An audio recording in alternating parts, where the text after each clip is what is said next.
Alright guys, I'm gonna boil some traps today.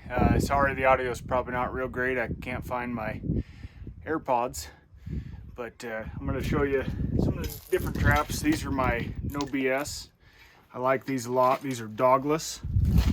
You just got the deal, you set the lever jaw on right here, and it's a night latch. It'll set right in here on the jaws right down there.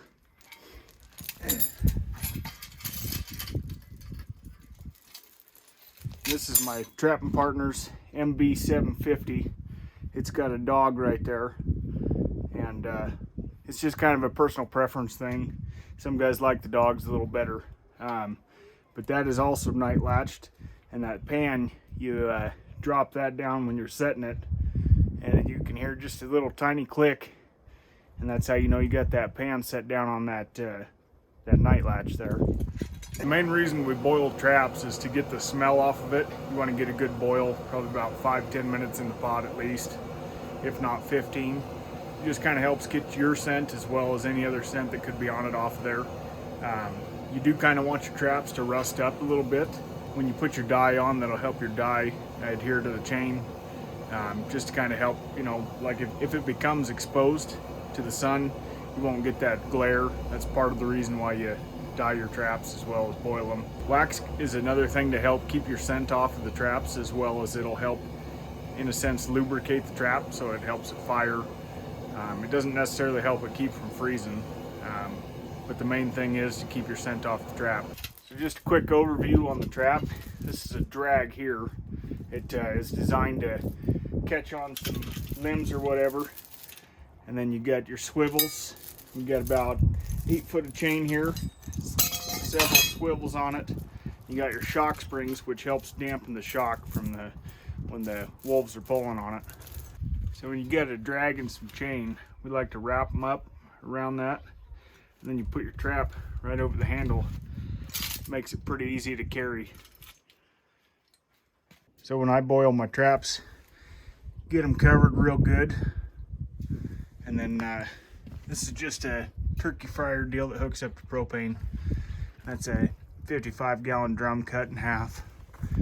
That seems to work pretty good.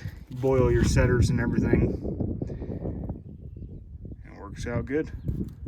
So on a day like today when it's fairly cold out, I like to put something over the top like that to get a nice boil going. Otherwise it lets a lot of the heat out. Putting that tin over the top can definitely help keep the heat in and get a nice rolling boil going on.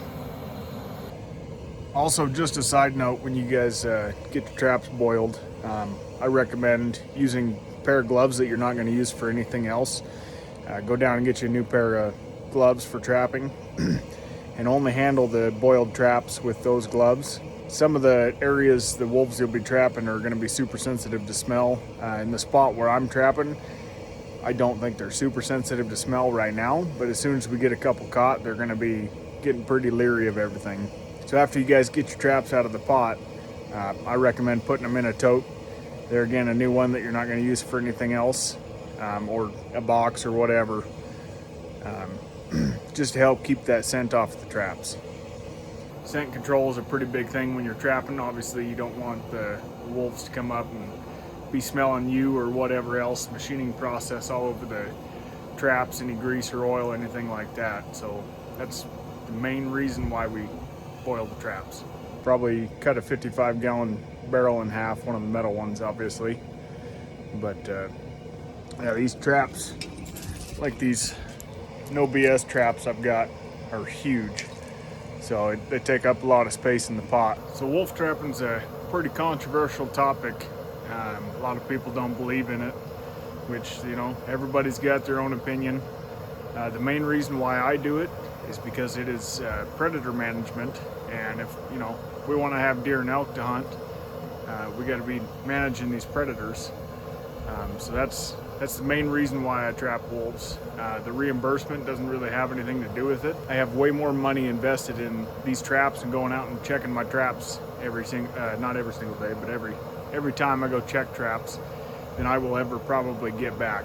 And that's why they call it a reimbursement program here in Idaho, through the Foundation of Wildlife Management. It's not a bounty program. They're just reimbursing you for like your fuel, your traps, all your trapping supplies, which, as anybody who's getting into trapping or is in trapping knows, it gets very, very costly very quick, especially with the gas prices we got going on right now. So, but yeah, if you guys have any questions or comments, drop a comment below. I'll answer any questions I can, and if not, I can probably point you in the right direction to get that question answered. Anyways, you guys have a good one. I'll catch you on the next one.